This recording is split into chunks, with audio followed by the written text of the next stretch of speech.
Het belangrijkste nieuws uit Curaçao in het Nederland. Extra Journaal, vers van de pers.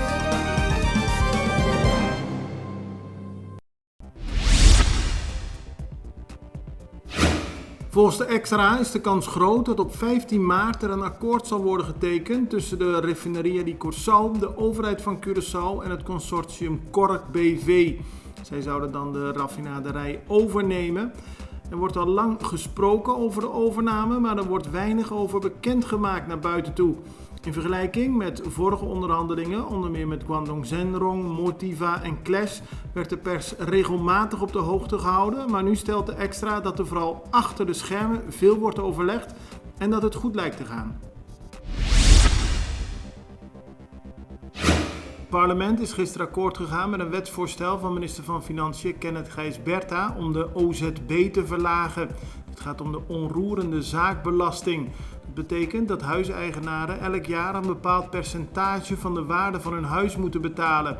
Dat is ingevoerd in 2014 en volgens Gijsberta hebben veel mensen problemen met de betaling daarvan en is daarom besloten het tarief te verlagen.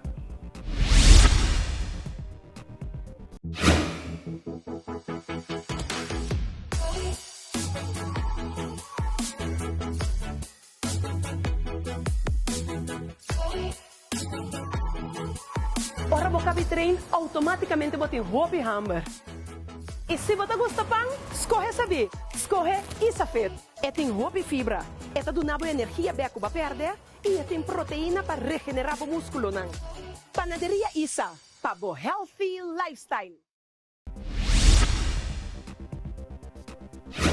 De detentie van 4 agenten die vastzitten op verdenking van inbraak en diefstal is gisteren door de rechtercommissaris verlengd. Dat betekent dat de 4 agenten langer vast moeten zitten. Tijdens hun detentie mogen ze geen contact met elkaar hebben. De 3 mannen en 1 vrouw worden ervan verdacht zo'n 5 maanden geleden te hebben ingebroken bij een huis aan de Daimarieweg. In dat huis zouden ze geld en drugs hebben meegenomen zonder aangifte te doen. De zaak die de naam Outpost heeft gekregen is naar voren gekomen na een intern onderzoek binnen de politie. De politie heeft gisteren een man aangehouden die rondreed met een wapen in zijn auto. Er zaten nog 2 andere mensen in de wagen, maar die zijn vrijgelaten. De 25-jarige Curaçaoenaar gedroeg zich vreemd volgens de politie. Toen de politie bij hem in de buurt kwam, scheurde hij weg. De man was in de buurt van Juan Domingo bij Mahuma en daar is afgelopen zondag de moord gepleegd op Almir Cordet. Of dat ermee te maken heeft, weet de politie niet, maar de man zit voorlopig vast.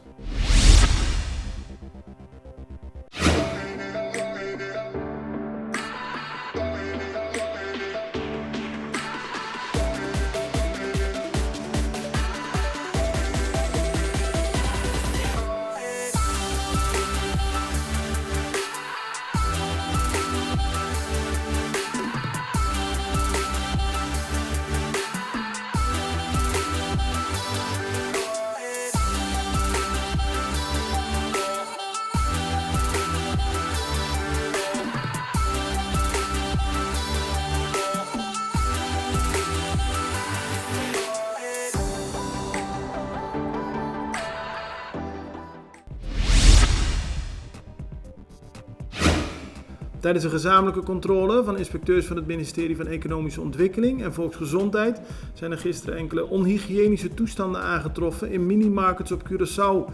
Onder meer bij een minimarket in Steenrijk, waar het volgens de inspecteurs erg vies was en stonk. Op het moment dat de inspecteurs binnenkwamen werden er net broodjes gebakken en dat gebeurde onder zeer onhygiënische omstandigheden. De zaak is daarop gesloten. Wereldwijd wordt vandaag aandacht besteed aan de nierpatiënt. Het Curaçao Medical Center laat weten dat mensen die klachten hebben zo snel mogelijk naar de dokter moeten gaan, want hoe eerder de ziekte behandeld kan worden, hoe beter. In het CMC zelf worden wekelijks 186 patiënten behandeld die problemen hebben met hun nieren. Terwijl Curaçao zich opmaakt voor een wedstrijd tegen Cuba eind van de maand, zijn voor de eerste keer in de Cubaanse historie spelers uit buitenlandse voetbalcompetities opgeroepen voor de nationale ploeg. Het gaat om 11 Cubaanse voetballers die actief zijn in onder meer Engeland, Canada, Spanje en Brazilië. Er zijn ook nog 15 spelers geselecteerd die uitkomen voor clubs in Cuba. Met het besluit om voortaan spelers uit buitenlandse competities toe te laten, wil het regime de prestaties van het nationale elftal verbeteren.